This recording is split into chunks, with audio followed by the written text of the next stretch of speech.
Vale, pues yo entré a trabajar por primera vez aquí en octubre de 2004 como profesor asociado para, me parece que era la asignatura de fundamentos de dibujo.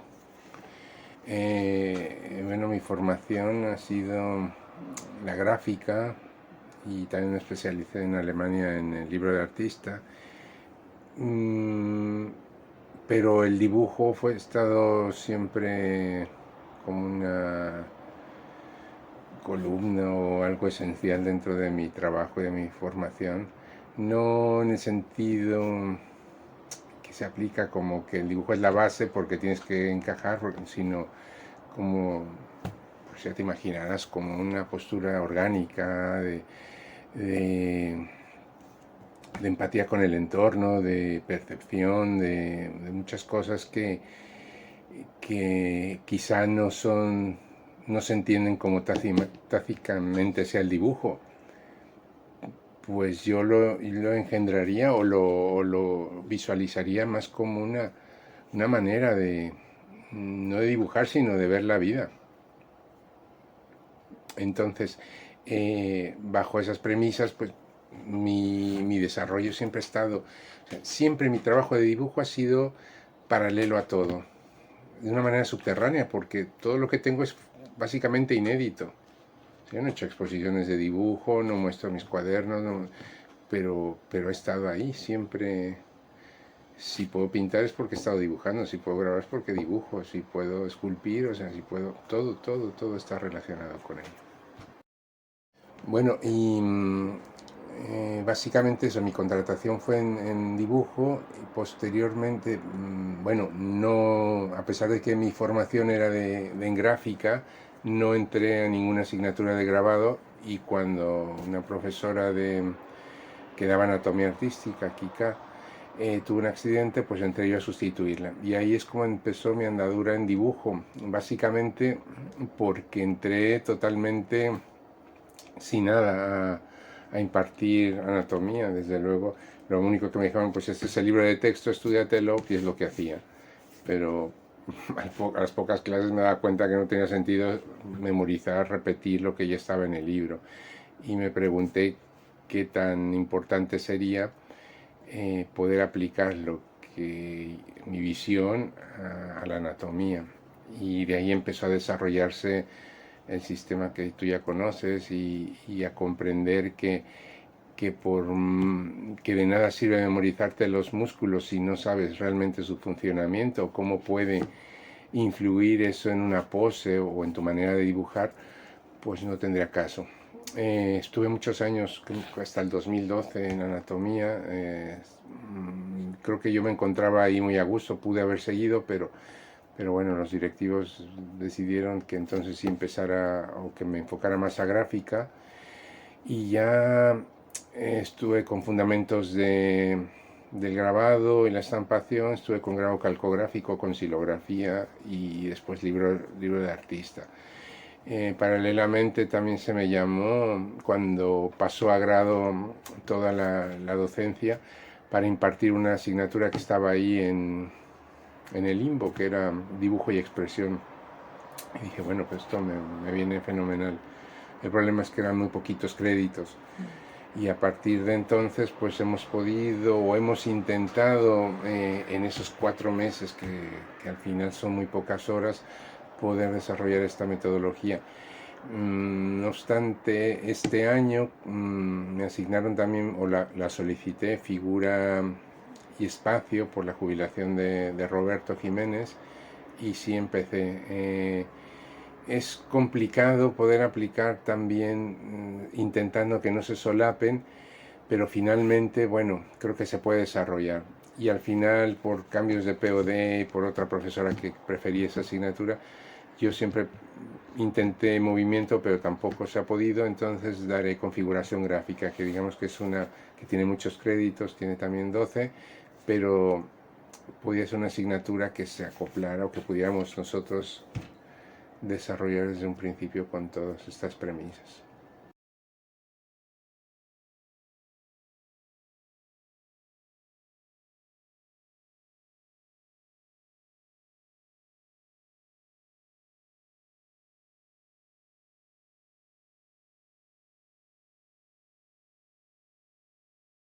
contundentemente te digo que no es necesario.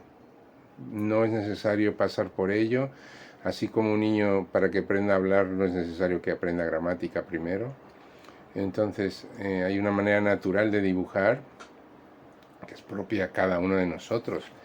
El tener una visión muy centrada en procedimientos tan rigurosos o tan específicos como una base para hipotéticamente dibujar bien, pues es una visión totalmente centrada en el Renacimiento y en lo que le sucede después, como es la industrialización y todo lo que necesitaba pues, sí, la industria en ese mismo momento.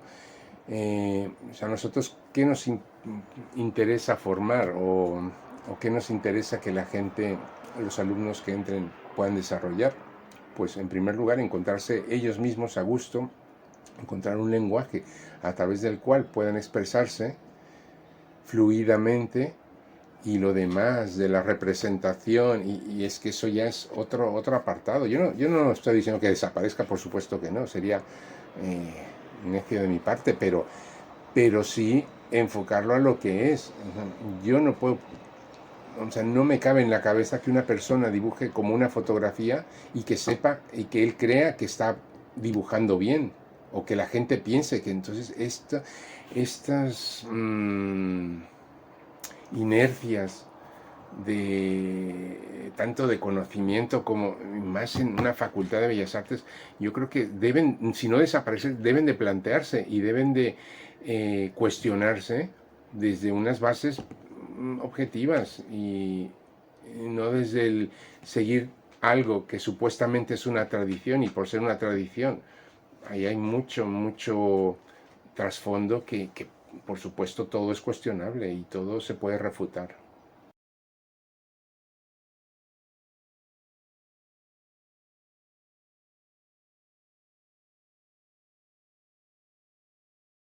Principalmente, o sea, ante todo, para dibujar hay que aprender a percibir. O sea, yo creo que en las clases había, al principio yo pongo ejemplos en el diagnóstico inicial, en que tú eres libre de dibujar el primer día como siempre lo has hecho. Y después a través de reflexiones, de evidencias, de constataciones nos damos cuenta que no estamos observando. O sea, lo que estás dibujando es un esquema, una imagen preconcebida, una imagen que has aprendido a relacionar como un dibujo o como el dibujo en todo caso de un modelo. Cuando te das cuenta que partes de supuestos o de cosas que no tienen que ver con la percepción, entonces ahí empieza a haber algo que te inquieta o que le inquieta al alumno, que desecha en primer lugar y que poco a poco va aceptando porque se va dando cuenta de que en verdad nunca has observado, porque no lo hacemos cotidianamente. O sea, con todo esto quiero decir que tanto estamos tan distraídos con tantas cosas, con pantallas, con pensamientos, que olvidamos totalmente nuestro entorno.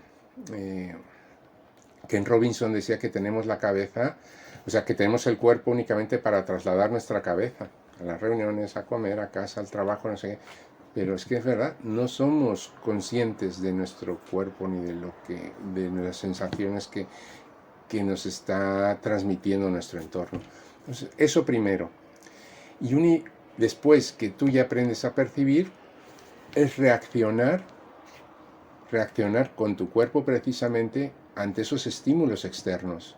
En este caso, no únicamente los visuales, sino los táctiles, los olfativos, lo que escuchamos, lo que olemos, pero todo eso está imbrincado en la percepción, cosa que nosotros no nos damos cuenta porque también estamos metidos en un sistema ocular centrista, es decir, en donde el ojo prima sobre todas las cosas. Y hablar de ojo no significa que estés observando, sino lo que tiene relación la visión con el pensamiento. Es decir, tú no ves, tú reconoces. Yo veo un modelo de plan y digo modelo. No estoy, ni siquiera tengo que nombrarlo para dibujarlo, pero tú sí lo estás nombrando. Estás nombrando la mano, estás dibujando, nombrando los ojos, pero no los estás percibiendo. Entonces todo eso lo hemos aprendido. Y lo que aprendemos son representaciones esquemáticas, representaciones unívocas. O sea, si te sales de aquí no está bien. ¿Por qué?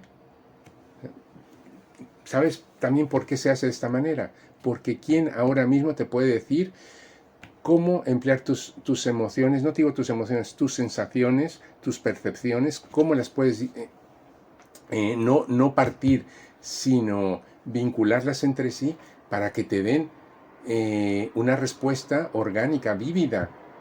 O sea, no, nadie lo va a hacer porque no lo hemos aprendido, porque no se ha desarrollado, porque no. Entonces lo más fácil es recurrir, no, el manual dice que esto hay que hacerlo así, que hay que encajarlo, que hay que meterlo, y sigues a pie de la letra unas instrucciones obsoletas que, bueno, no sé, que no conducen para nada a desarrollar la expresividad, ya no te digo la creatividad, que tanto se cacarea.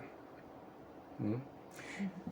Por otra parte, ya una vez que logras tú percibir, reaccionar, ¿cómo reaccionas? Pues totalmente, el dibujo no es algo abstracto, etéreo, que me gusta o no me gusta, o yo no lo veo así, o lo que te remites, si se parece a la fotografía, si se parece a la imagen realista que yo tengo en mi cerebro, es válido, y si no, no, no. El dibujo tiene unos elementos que son significantes, es decir, que valen por sí mismos, como es la línea. Y la línea no la consideramos una sucesión de puntos, sino la línea tiene muchas, muchas características que nos ayudarán cuando nosotros la desarrollaremos a valorar objetivamente una obra, que son el contraste de dirección, el contraste de intensidad, el contraste de forma y el contraste de tamaño. Manejando esas variables, tú objetivamente puedes decir si un dibujo es pobre o por el contrario es rico. Y lo demás es la práctica. Practicar, practicar, practicar, no ceñirte al tiempo, sino estando en cualquier lado y empezar a ser conscientes de que somos entes sensibles y que recibimos esa información externa, no obviarla, no pasarla por alto porque estamos escuchando música o porque estamos con el móvil viendo algo, sino, no puede ser en todo el día, pero sí dedicar un tiempo a la contemplación.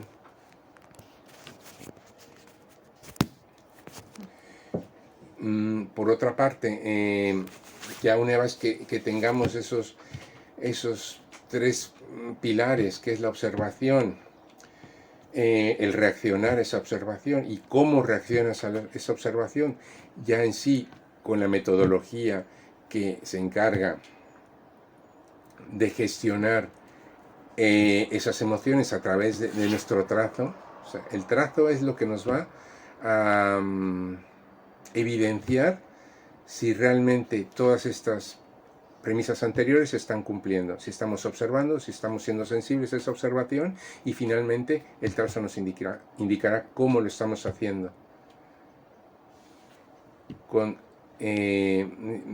Goleman decía que toda emoción es una acción. Yo no puedo pretender emocionar cuando estoy paralizado en mi trazo, cuando todo el trazo es unívoco e igual. En cambio, cuando estoy alerta, hay saltos, hay pausas, hay gestos que están indicando que hay variables, pues entonces el dibujo está hablando por sí mismo.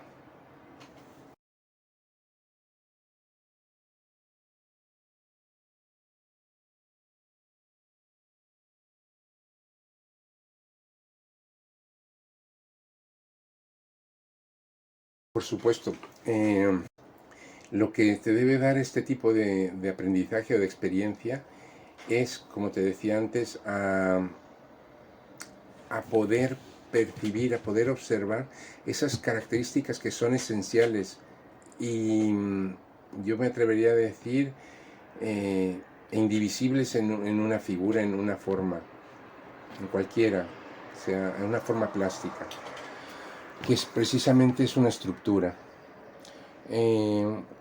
cuando digo estructura nos viene a la cabeza pues estructuras rígidas, geométricas o todo este tipo de imágenes que se alejan un poco de lo que consideramos también o de lo que nosotros partimos como es una estructura orgánica.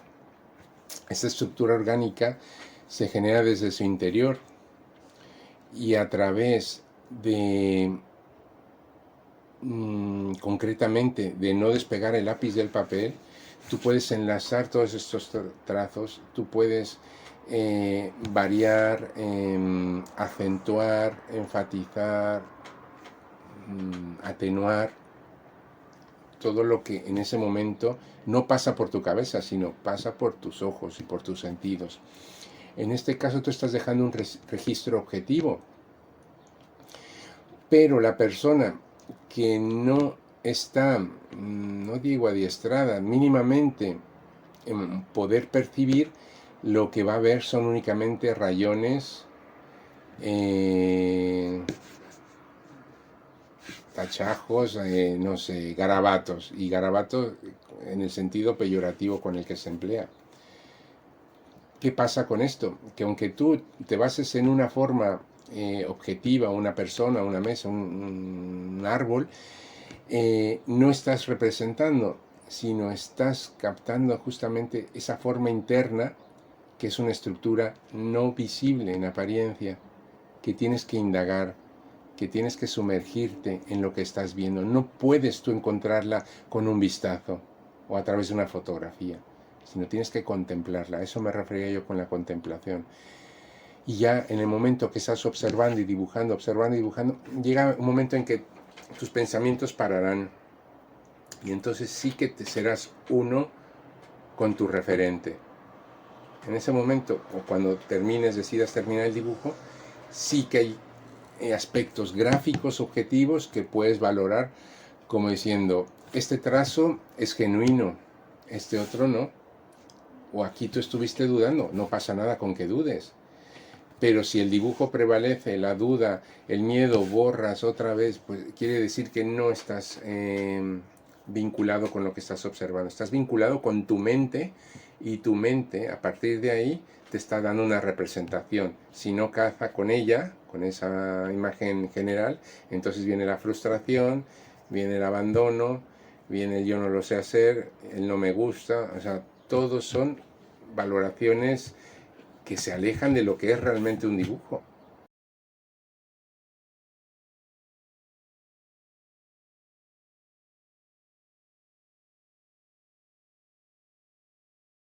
Por supuesto, sí.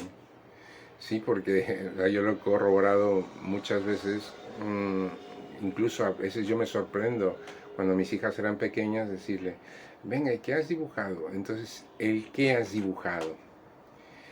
A ver, o dibujan un garabato, ¿y esto qué es? Ah, es el perrito. Ay, no, pues el perrito tiene orejas, o cosas que al adulto eh, tiene que tener una representación. No se da cuenta que un niño no está buscando una representación. Un niño de 0 a 3 años lo que haría sería manifestar, eso es lo que le sorprende al niño, por eso quiere dibujar, manifestar el movimiento de su cuerpo perpetuado en el papel, o manifestado, visualizado en el papel. Entonces, lo que estamos viendo ahí son sus movimientos pendulares, los trazos que pueda hacer como con mucha fuerza, con mucha intensidad, que nosotros difícilmente los podríamos recrear, es precisamente esa necesidad casi vital de decir, esto soy yo, estoy vivo y esto es mi huella. Totalmente lo contrario a lo que van en un colegio de pequeños. Les dan fichas, venga, vamos a rellenar, o no te salgas de la línea, o bueno, esa psicomotricidad fina yo creo que se va a ir desarrollando con el tiempo. Puedes hacerlo de esa manera o puedes potenciar la otra. ¿Por qué no se potencia el decir, vamos a hacer rayajos, vamos a hacer no sé qué? No, vamos a dibujar a papá, vamos a dibujar a mamá, ay, te faltan los ojos. No. Entonces, ¿por qué no se tiene conocimiento de eso? Se desvalora totalmente el dibujo infantil porque no representa nada, porque no se tienen los elementos gráficos necesarios para poder decir, mira qué riqueza, mira qué composición, o mira que con 3 líneas que trace, nosotros no lo vamos a poder hacer. O sea, sí, si lo miras y lo tratas de imitar posiblemente, pero no es una cosa espontánea. Entonces, desde ahí, desde ese afán de representación que tienen los adultos y que creen o que piensan que las bellas artes es representación o expresión tiene que ser representación, empieza a tergiversarse todo lo que es la educación plástica o la formación plástica más bien. Hay mucha gente desmotivada justamente porque no ha tenido los profesores adecuados o no ha tenido el estímulo adecuado para poder encauzar su vocación, y no es hasta ya muy tarde cuando dice, no sé, de pronto como algo súbito que se ha dado, y no, es que todo eso quizás se mantenía, puede ser por herencia, puede ser también por entorno, que se pueda desarrollar bien o que no se pueda desarrollar. Entonces, desde luego el dibujo infantil está desvalorizado, no se le da la importancia que tiene, y por otro, ¿por qué no se le da? Por desconocimiento, por el afán de querer que todo sea representativo o signifique algo.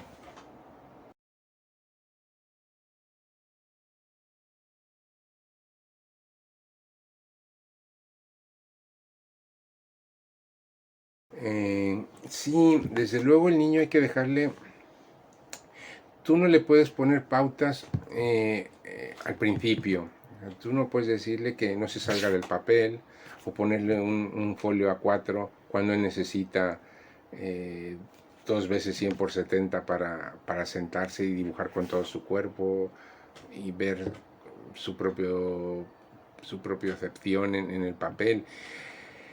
Pero sí es verdad que conforme va creciendo, pues sí que necesita unas pautas que no tiene que ser el dibujo académico, pero sí unas pautas, por ejemplo, como Stern lo propone, es decir, aquí ponemos todos los colores en gamas.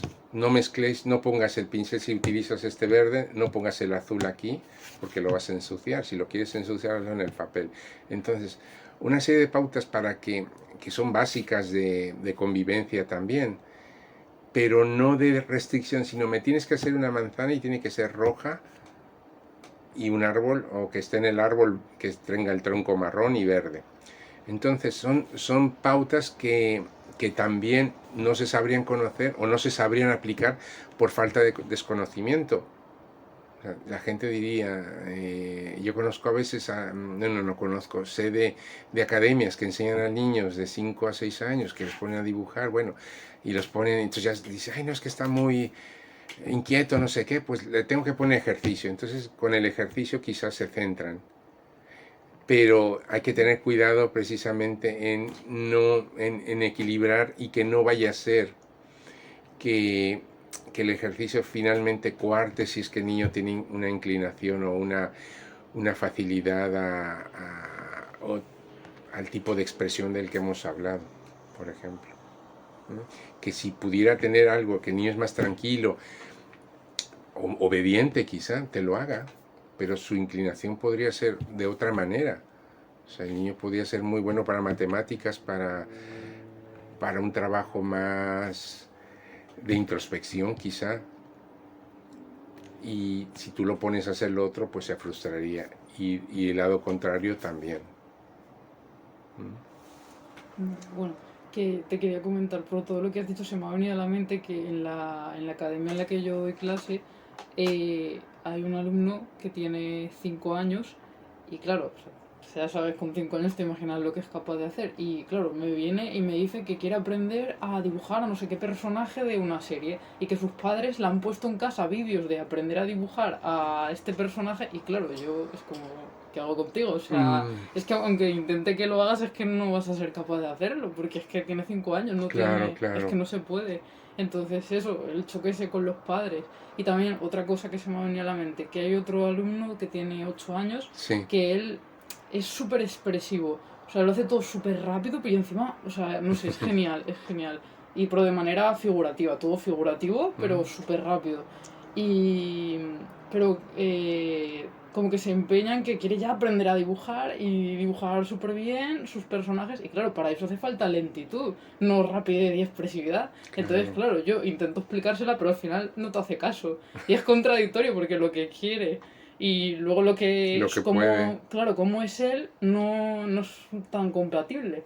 claro. O le faltan más Le años. falta maduración, por supuesto, porque Sí. o sea, si vamos por esto de las etapas de desarrollo artístico, pues yo creo que a partir de los 11 o 10 años es que quizá podría, más bien los 11 empezar a poder, porque para hacer lo que él quiere, los personajes, tiene que observar y repetirlo, pero tiene que observar. Mm. O sea, no es lo que él quiere solamente decir, sino tiene que fijarse muy bien esta línea curva con cuál se intersecta o que está relacionada, viene aquí otro. No pensar en la figura, sino pensar básicamente en elementos Mm. gráficos. Y eso pues sí que se necesita una maduración perceptiva, yo creo, en primer lugar. Y yo creo que su expresividad, o sea, estará ahí, pero tiene la capacidad de aprender lo otro también. El caso contrario, el niño que quiere dibujar los personajes o todo esto y que le ponen, pues aprenderá un esquema, o sea, como ese de que es, no sé, un 6 y un 4 y ese es un perfil o cosas de esas y jajaja, pero realmente no estás aprendiendo nada, estás repitiendo esquemas o sea, ya te digo que ese niño pues dibujará eso, se aburrirá y no Mm. seguirá por ese camino. Sí. Y que a veces le notas que hay días que llega ahí, se empeña un montón en que quiere hacer algo y dice, hoy voy a dibujar un unicornio y dibuja el unicornio. Pero igual hay días que llega ahí sin una idea y se pone ahí a hacer sus cosas y hace cosas sorprendentes. O sea, Mm, el niño eso es un ejemplo de esas dos claro, cosas. porque cuando estamos obcecados y Mm. cuando estamos metidos en el que yo quiero y yo quiero y yo quiero, pues realmente tienes que ver de dónde sale el yo quiero. Pero ante todo es que te digo, la base es desde dentro. Tanto la Mm. motivación como todo lo que viene tiene que generarse desde dentro.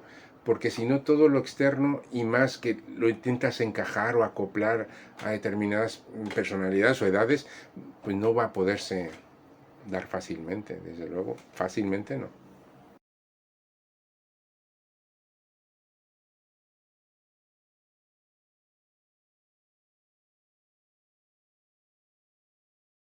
Yo creo que cuando un niño te dice que quiere aprender a dibujar, yo creo que te está diciendo que quiere hacer algo que, que le satisfaga o que a través, claro, de un lenguaje, en este caso el lápiz, el papel, los colores, lo que sea, pero sí que tiene una necesidad de expresarse.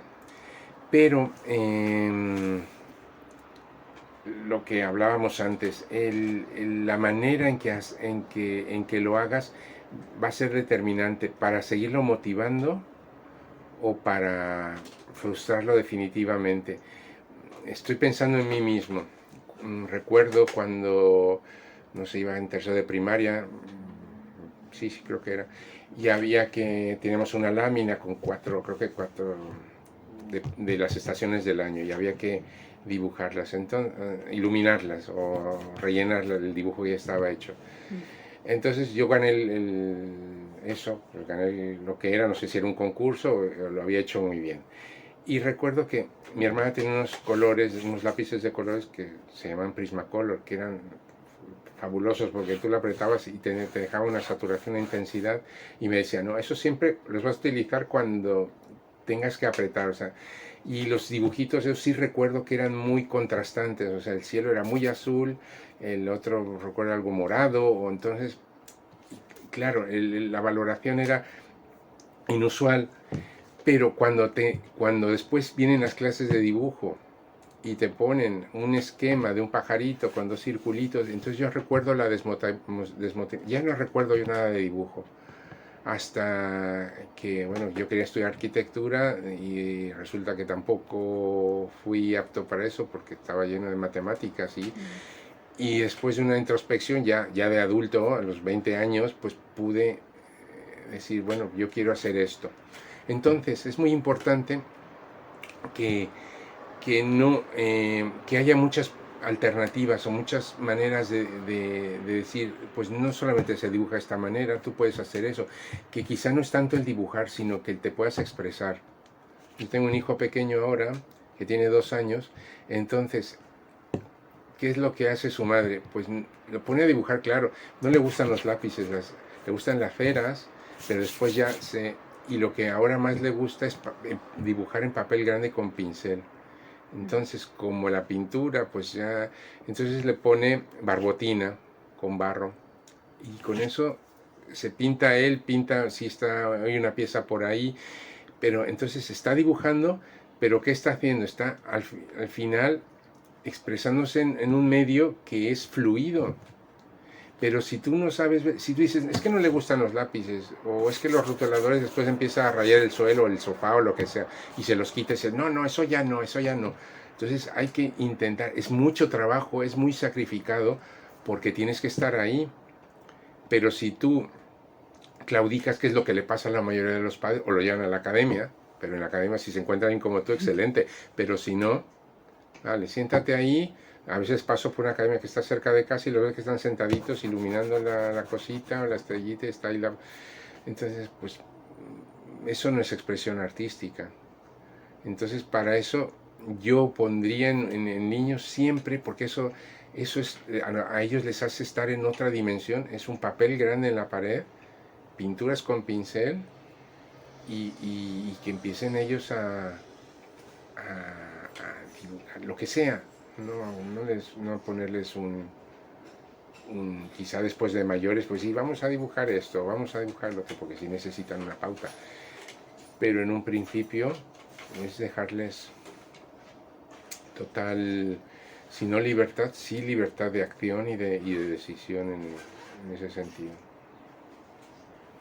Y por otra parte, ¿cuál era la de que crees que no se valora bien y se debería valorar más en los niños y sus dibujos? Ah, sí, pues precisamente en estos aspectos que te digo, puede ser sorprendente decir, bueno, cómo este niño ha cogido el pincel morado, de pronto ha hecho un trazo, ha superpuesto algo. Eso no lo está premeditando. Si una persona logra ver, decir, esto es inusual, inédito en algún caso, y decir, pues mira, yo pongo atención y a ver, no le estoy diciendo, muy bien, vamos a darte la medalla, sino poner atención al niño, qué capacidad tiene, porque seguramente ahí habrá algo que no le van a fomentar en el colegio. Te lo pon seguro que lo que haga ahí o lo que puedas ver en ese momento, ya cuando esté en fase de alfabetización, todo esto, desaparecerá. Entonces, valorar el dibujo de un niño, pues sí que implica mucho, mucho esfuerzo, conocimiento y desde luego sensibilidad, saber ver, saber apreciar, no lo que significa, sino cómo está hecho, cómo lo realiza, qué elementos gráficos son inusuales. También con eso último se me viene a la mente que, claro, yo desde mi punto de vista veo las cosas que hacen, o sea, y yo veo una barbaridad de cosas que me llaman la atención, pero claro, lo difícil es cómo, o sea, ellos no sé si tienen esa capacidad para fijarse en esas cosas, esas pequeñitas cosas. No, que va, claro, que va. entonces, para mí, yo alucino, pero ellos muchísimas veces no les gusta su dibujo, dicen, uff, esto no me gusta, y, o sea, y están súper descontentos muchas veces con lo que han hecho, y, o sea, yo veo ahí 100.000 cosas que están muy guays. Pero claro, ellos no las saben ver, entonces... Ya, porque también pensamos que quizá, por ejemplo, alguien que está tardándose un dibujo, a mí me pasa, me pongo a hacer algo con mi hijo, empiezo a dibujar con él, no sé qué, bueno, tiene una cosa de animales del mar, entonces pues lo primero que haces es rellenarlo, ¿no? Y no pasa, pero ya me salgo, ya lo pienso y digo, mira, no sé. Y entonces él y empieza a tachar todo, a rayonar en sí. Y dice, no, pues ya no dibujo, ya te dejo, hazlo tú. No. Entonces, ver eso, que también es una riqueza, pero hay que ver totalmente con otros ojos. Estás aquí, hay que hacer esto. Porque en ese momento, o sea, si yo en otro estado me hubiera enfadado porque me está tachando lo que, o me está rayonando lo que me cuesta, decir, no, pues mejor hazlo tú porque tú lo haces mejor, o es verdad, mira, y ya lo ves después, y dices, oye, pues que esto que rayoneo aquí después con la cera naranja está muy bien, pero es que no es inmediato, o sea, no es decir, ay no, está bien o está mal, sino que es un desarrollo y un proceso que hay que fomentárselo al niño, desde luego. Claro, pero el problema es como es lo que te pregunté en la pregunta anterior, que el problema es que a ellos ya en el colegio les han enseñado Claro. unas cosas y entonces supongo que lo que hay que hacer es compensar, ¿no? Compensarlo de una manera más sutil quizá, no tan impositivo, decir, bueno, ¿te gusta a ti esto? Pues vamos a planificar o a desarrollarlo, vamos a ver, de esta manera. Si te gusta el personaje este, un manga o lo que sea, pues mira, vamos a ver, ¿tiene orejas? Pues a ver, ¿cuántas orejas puedes hacer tú? O mira, fíjate, tócatela, es redondita, está caliente, o cosas así que no sean únicamente visuales o de esquemas, sobre todo de eso, que quien lo hacen en Bellas Artes, ¿no? Yo creo que, ya te digo, con sensibilidad, que por ejemplo, tú que ya tienes todo este bagaje, pues lo puedes hacer y ojalá hubiera muchas personas así porque cambiaría no solamente la visión de Bellas Artes, sino quizá la de nosotros mismos y seríamos más conscientes de muchas cosas.